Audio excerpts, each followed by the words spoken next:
നമസ്കാരം. ഡിജോടുകൂടെ എൻ്റെ 4ാമത്തെ സിനിമയാണ്, ടോവിയുടെ 6ാമത്തെ സിനിമ. ക്വീൻ തൊട്ട് ഡിജോയുടെ ജേർണിയിൽ ഞാനുണ്ട്, എല്ലാ പടത്തിലും കൂടെ ഉണ്ട്. അവൻ്റെ എന്താ പറയുക, ഈ ഒരു ഏറ്റവും നല്ല എഫേർട്ടായിട്ട്, വൺ ഓഫ് ദ ബെസ്റ്റ് എഫേർട്ടായിട്ട് എനിക്ക് തോന്നുന്നൊരു സിനിമയാണ് പടച്ചട്ടമ്പി. അതിൻ്റെ സ്റ്റോറി ഇൻസെപ്ഷൻ തൊട്ട് ഓരോ സ്റ്റേജിലും സുരേഷിൻ്റെ കൂടെയും ഡിജോയുടെയും പല പല ഡിസ്കഷൻസ് ഇരുന്നു. ആൻഡ് ഫൈനൽ ഔട്ട് കണ്ടപ്പം I think we have the best version.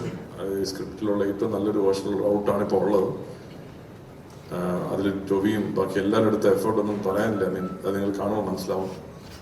അതിലെ കാട്ടുചമ്പം ഭയങ്കരമായിട്ട് റിസീവ് ആയി. ഞാൻ അതും മിന്നലോളം കഴിഞ്ഞിട്ട് അങ്ങനെ ഒരു പാട്ട് വന്നാലും, കാരണം ഈ സോങ്സ് ഇത്രയും ക്ലൗഡഡ് ആയിട്ടിരിക്കുന്ന ഒരു മ്യൂസിക്കൽ എന്താ പറയുക, ഒരു ഇൻഡസ്ട്രിയിലോട്ട് ഒരു പാട്ട് ശരിക്കും റീച്ച് ചെയ്യാൻ തന്നെ ഭയങ്കര പാടാണ്.